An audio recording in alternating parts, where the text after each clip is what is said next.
سنن ابن ماجہ حدیث نمبر 18۔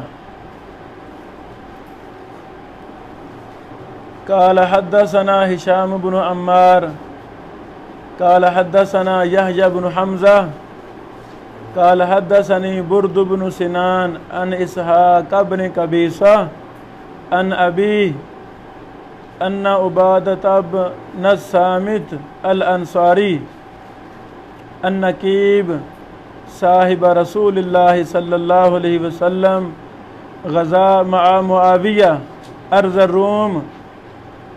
یہ لمبی حدیث ہے، ابن ماجہ کی 18 نمبر۔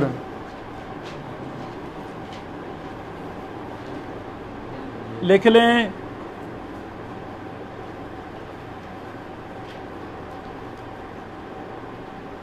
قبیصہ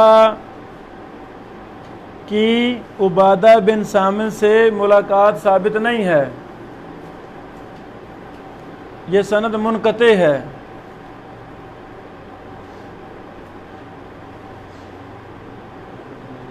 یہ امام مزی رحمہ اللہ نے تحفۃ الاشراف میں کہا ہے، امام مزی نے تحفۃ الاشراف میں، التاریخ الکبیر میں امام بخاری رحمہ اللہ نے، جتنے بھی محققین ہیں شعیب برنود وغیرہ نے بھی یہی کہا ہے کہ لکھا ثابت نہیں ہے۔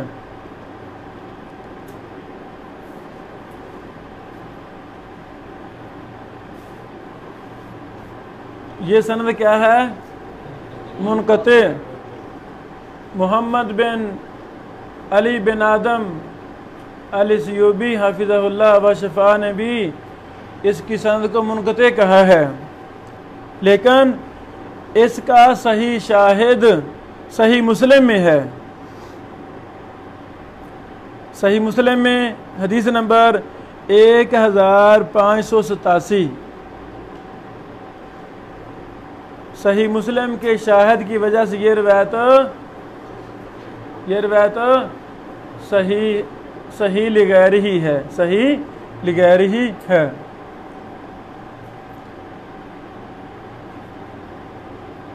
راجح بات بھی یہی ہے کہ ان کی ملاقات ثابت نہیں ہے۔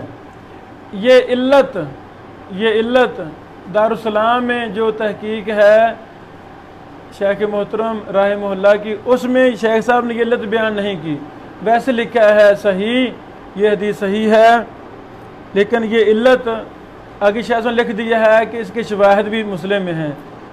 راجح بات یہ ہے کہ یہ علت ہے، قبیصہ کی عبادہ بن صامت سے ملاقات نہیں ہے۔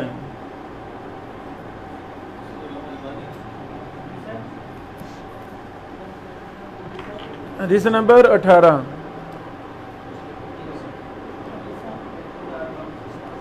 اچھا جی، دارالسلام تحقیق میں لکھا ہوا ہے اسنادہ حسن قبیصہ لہو رویا۔ قبیصہ نے نبی علیہ السلام کو دیکھا ہے، محدثین نے ملاقات کی نفی کی ہے کہ قبیصہ کی عبادہ بن صامت سے ملاقات نہیں ہے۔ یہ حدیث قبیصہ عبادہ بن صامت سے بیان کر رہے ہیں۔ واضح؟ چھوٹے ہوں گے، بچپن میں انہوں نے رسول اللہ صلی اللہ علیہ وسلم کو دیکھا ہوگا، ٹھیک ہے نا، دیکھا ہے، لیکن ان کی عبادہ بن صامت سے ملاقات ثابت نہیں ہے۔ شیخ صاحب فرماتے ہیں فسند متصل، یہ سند متصل ہے، تو راجح بات یہ متصل سند نہیں ہے، منقطع ہے۔ او من مراسیل صحابہ، یا مراسیل صحابہ سے ہے، یا مرسل صحابہ محدثین کے ہاں حجت ہیں، مرسل تابعین حجت نہیں ہیں۔ تو شیخ صاحب نے دوسری توجیہ یہ بیان فرمائی ہے یا یہ مرسل صحابی ہے۔ والا ہو شواہد، آگے شیخ صاحب نے اشارہ فرما دیا اس کے شواہد مسلم میں ہیں۔ وانظر الحدیث الاتی 2254۔ بہرحال یہ حدیث صحیح ہے الحمدللہ۔ آگے تفصیل آ رہی ہے، آگے تفصیل۔ یہ بیٹا قبیصہ بن ذؤیب ہیں، قبیصہ بن ذؤیب۔ اچھا جی، ابھی ہم راویوں پر بات کرتے ہیں۔ پہلے راوی ہیں ہشام بن عمار الدمشقی۔ ہشام بن عمار الدمشقی الخطیب، صدوق درجہ کے راوی ہیں۔ جب ان کی عمر بڑی ہو گئی تھی پھر لقمہ قبول کرتے تھے۔ دوسرے راوی ہیں یحییٰ بن حمزہ،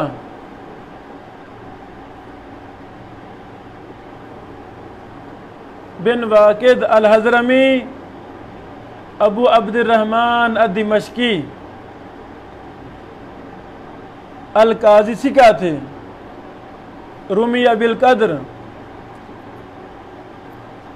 تیسرے راوی ہیں برد بن سنان، برد بن سنان، ابو العلا الدمشقی، ابو العلا دمشقی، صدوق، رومی بالقدر۔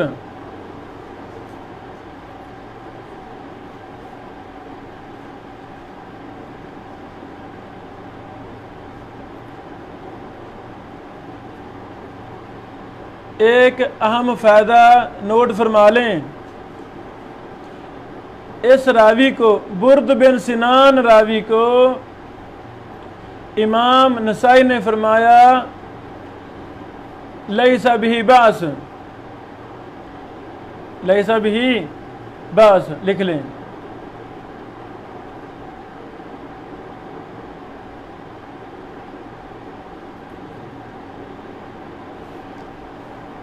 پہلی بات نوٹ کریں،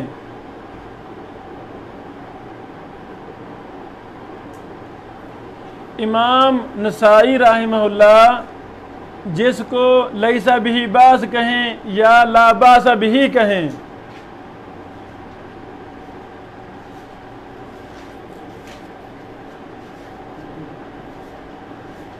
یہ دونوں عبارتیں لیس بہ باس، لا باس بہ امام نسائی استعمال کریں تو یہ امام نسائی کے ہاں صدوق سے اعلیٰ درجے کا راوی ہوتا ہے، صدوق سے اعلیٰ درجے کا راوی ہوتا ہے۔ اس کی دلیل میں سے ایک دلیل یہ ہے کیونکہ اکثر وہ راوی جن کے بارے میں امام نسائی فرمائیں لیس بہ باس یا لا باس بہ، وہ مطلق طور پر ثقہ ہوتے ہیں، وہ مطلق طور پر دیگر محدثین کے ہاں ثقہ ہوتے ہیں۔ امام نسائی انہیں فرما رہے ہوتے ہیں، کیا فرماتے ہیں؟ لیس بہ باس یا لا باس بہ۔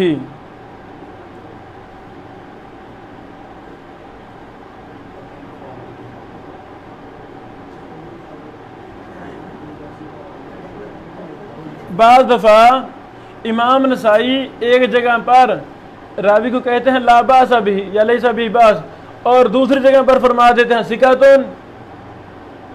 اس طرح کی بھی مثالیں موجود ہیں۔ ایک کتاب ہے منہاج الامام ابی عبد الرحمن النسائی فی الجرح والتعدیل، کتاب کا نام کیا ہے؟ منہاج الامام ابی عبد الرحمن النسائی فی الجرح والتعدیل، صفحہ نمبر 1008، صفحہ نمبر 1008 میں یہ بحث لکھی ہے جس کا میں نے آپ کو خلاصہ بیان کیا ہے۔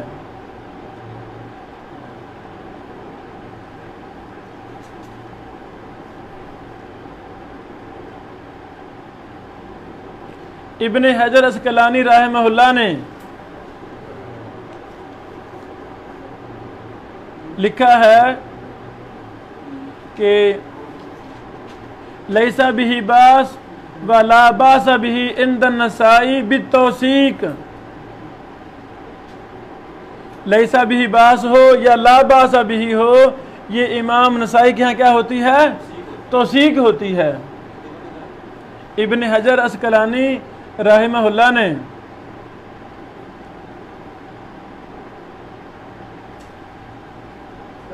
حدث ساری میں ابراہیم بن منذر الہضامی کے ترجمہ میں صفحہ نمبر 388، اسماعیل بن ابان الوراق کے ترجمہ میں صفحہ نمبر 390، زکریہ بن اسحاق المکی کے ترجمہ میں صفحہ نمبر 402 403، سالم بن اجلان الافتس کے ترجمہ میں صفحہ نمبر 404، سریج بن نعمان الجوہری کے ترجمہ میں صفحہ نمبر 404 وغیرہ میں یہ بات آپ دیکھ سکتے ہیں۔ حدث ساری میں فتح الباری کا مقدمہ،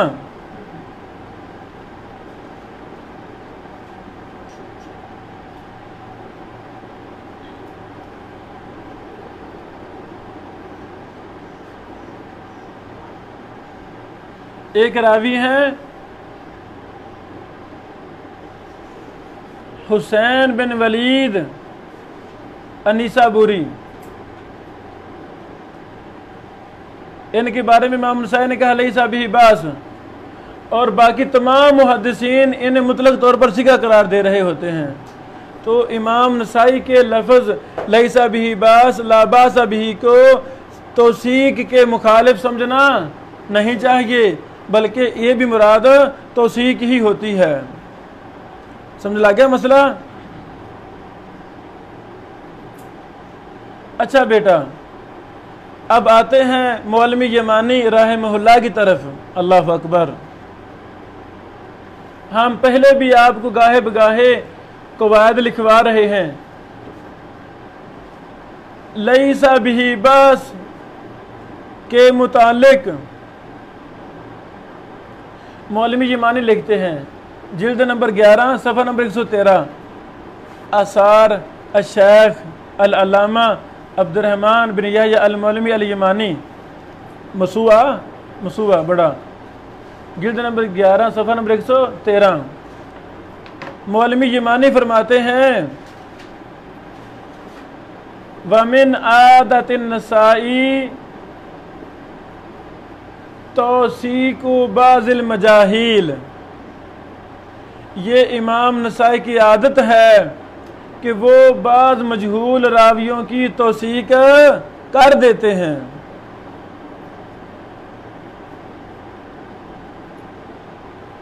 جلد نمبر 11 آثار کا صفحہ نمبر 13۔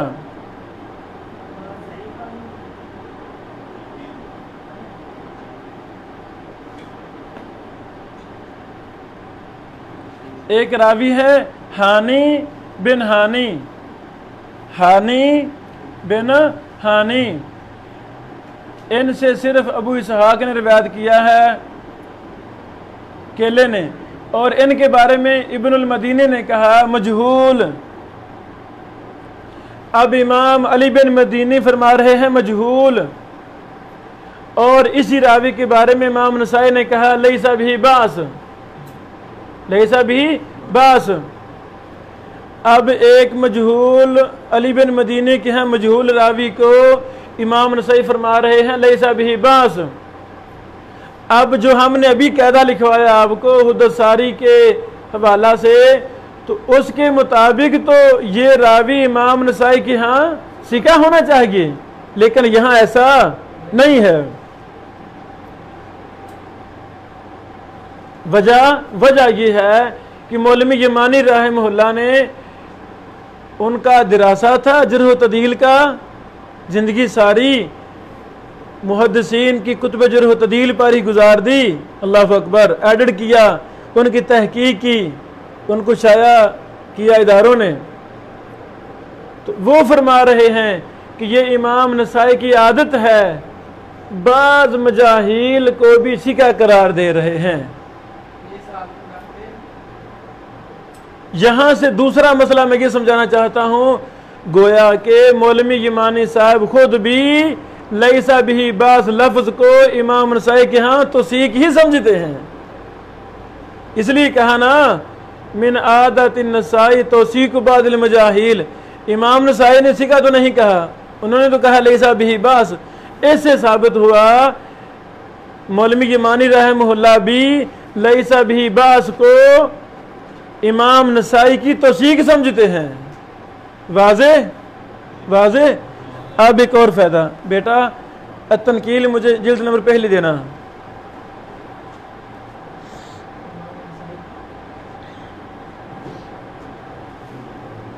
یہ بیٹو التنکیل جلد اول ہے، التنکیل کا صفحہ نمبر 65 ہے، التنکیل جلد اول صفحہ نمبر 65 لکھ لیں۔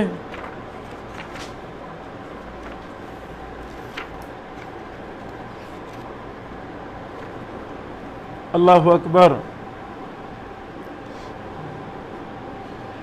یہ مسئلہ اچھی طرح سمجھ لیں۔ التنکیل پہلی جلد کے شروع میں شیخ البانی رحمہ اللہ کے 2 مقدمے ہیں جو ہمارے ہاتھ میں ہے، اس کے بعد مولوی یمانی رحمہ اللہ کی کتاب ہے طلیعۃ التنکیل، کیا نام اس کا؟ تنکیل، ایسے سمجھیں مفصل رد کا خلاصہ مولوی صاحب نے طلیعۃ التنکیل میں لکھ دیا ہے۔ طلیعۃ التنکیل کے کل صفحے ہیں 73، لکھ لیں، کل صفحے ہیں 73 کتاب کے صفحے ہیں، اور 3-4 صفحوں پر فہرست ہے، فہرست سمیت کل صفحے ہیں 77، یہ ساری طلیعۃ التنکیل ہے۔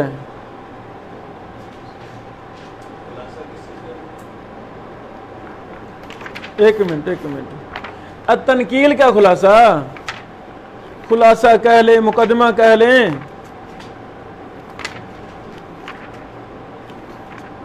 یہ بیٹو دیکھ لیں، یہ طلیعۃ التنکیل، یہ 77 صفحات پر مشتمل یہ مکمل کتاب التنکیل کا خلاصہ ہے، اس کا مہذب ہے، مقدمہ سمجھ لیں، تمہید سمجھ لیں، سمجھ لگی؟ یہ تو ان کے صفحے نمبر 77 تک ختم ہو گئے ہیں، آگے التنکیل یہاں سے شروع ہوتی ہے، اصل کتاب طلیعۃ التنکیل ختم ہو گئی ہے، اب یہاں سے یہ شروع ہو رہی ہے، تو یہاں سے پھر صفحہ نمبر 1 شروع دوبارہ ہو رہا ہے، صفحہ نمبر 3 سے کتاب شروع، تو میں بولا کروں گا التنکیل کا صفحہ نمبر، اس سے مراد میری طلیعۃ التنکیل نہیں ہوگی، اگر کوئی بحث میں طلیعۃ التنکیل سے لکھواؤں گا تو میں اس کا نام لوں گا کہ یہ طلیعۃ التنکیل کا صفحہ نمبر فلاں ہے۔ اب طلیعہ میں بھی صفحہ نمبر 65 موجود ہے، تنکیل بھی موجود ہے، تو فرق واضح کرنا ضروری ہے۔ جو ابھی میں بات بتا رہا ہوں یہ التنکیل کا صفحہ نمبر 65 ہے، توجہ فرمائیں۔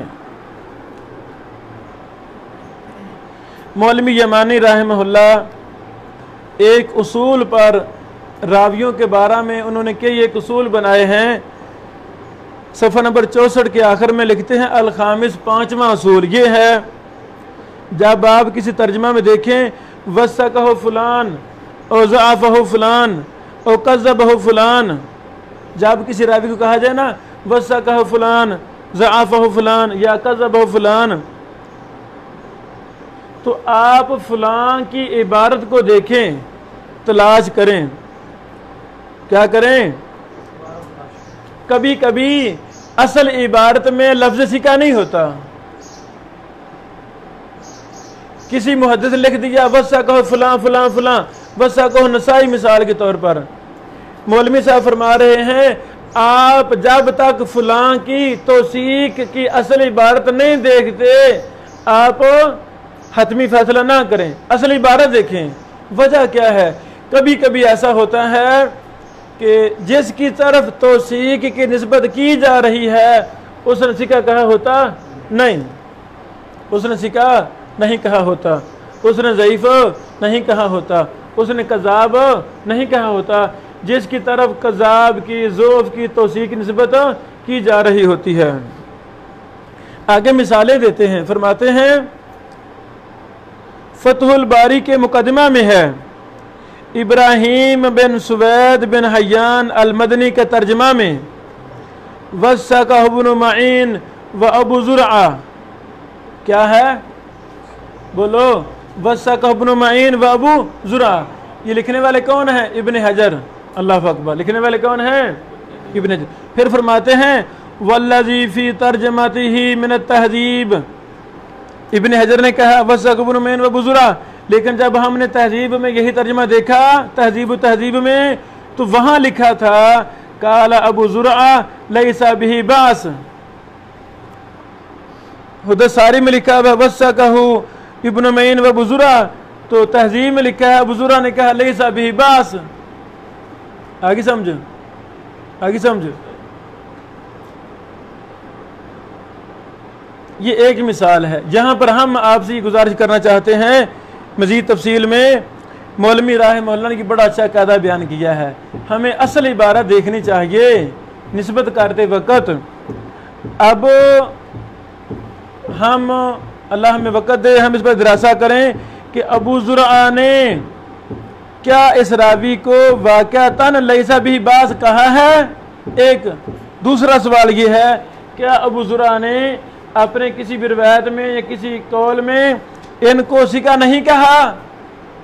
یہ ہم تتبع کریں گے، تحقیق کریں گے پھر مزید، اور پھر ابو زرعہ جب کہیں لیس بہ باس تو اس سے مراد کیا ہے؟ وہی مراد ہے جو عام محدثین والا ہے یا کہ کوئی خاص اصطلاح ہے؟ یہ سارے امور تحقیق طلب ہیں، ہم تحقیق کریں گے انشاءاللہ۔ جس کی میں نے تحقیق کی ہے مختصر، وہ میں آپ کو بیان کرتا ہوں۔ آگے لکھتے ہیں، ایک اور مثال دے رہے ہیں،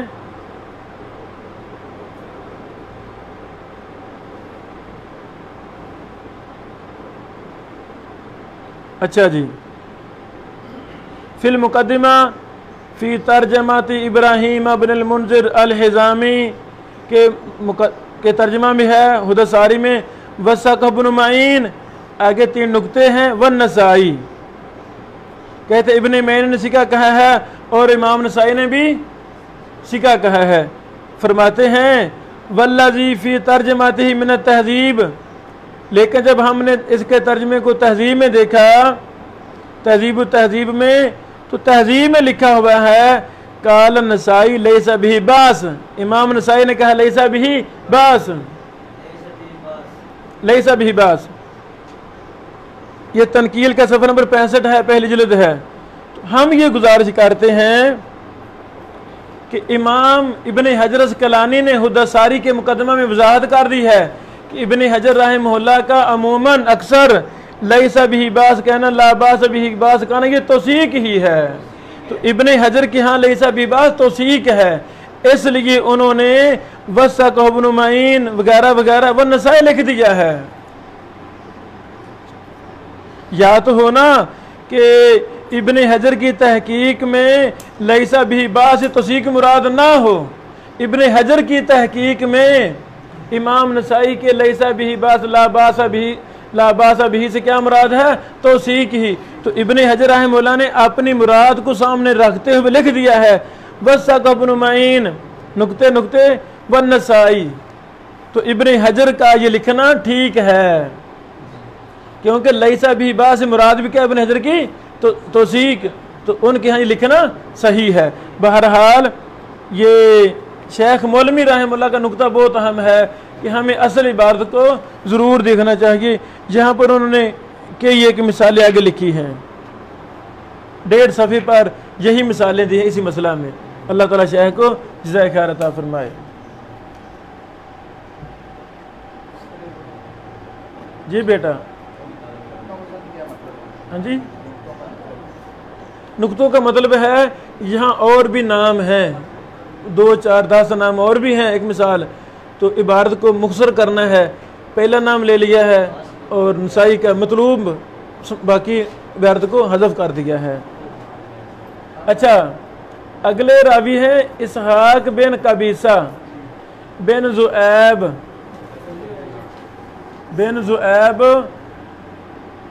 الخزاعی الشامی صدوق یرسل، صدوق ہیں لیکن یہ ارسال کیا کرتے تھے۔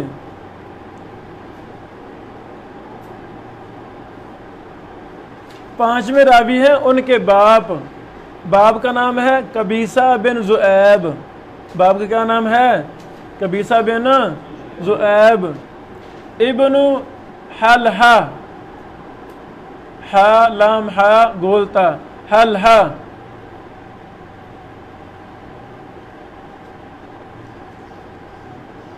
لام ساکن ہے، دونوں ہا پر زبر پڑنی ہے، الخزاعی ابو سعید یا ابو اسحاق المدنی، یہ صحابہ کرام کی اولاد سے ہیں۔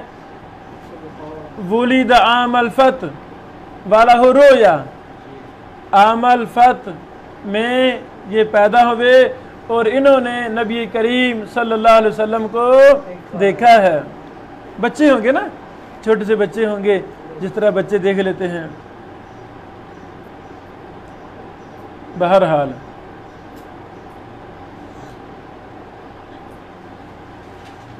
اگلے راوی ہیں عبادہ بن صامت رضی اللہ تعالی عنہ۔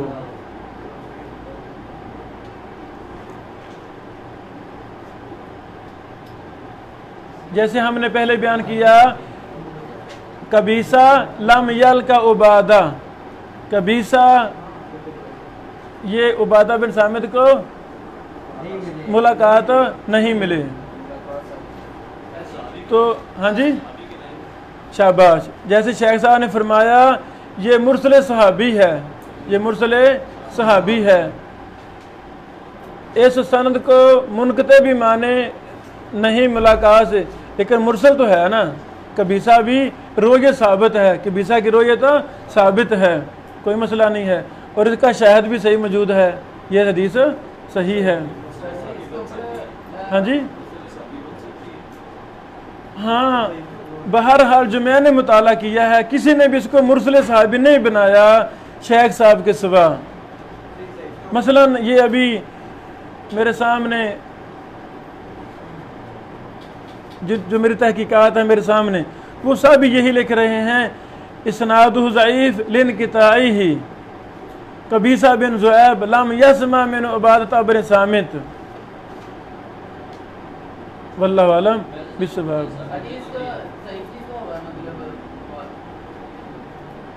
یہ محمد بن آدم فرماتے ہیں صححناہ، ہم نے اس کو صحیح کہا ہے کیونکہ صحیح مسلم کا اس کا شاہد موجود ہے۔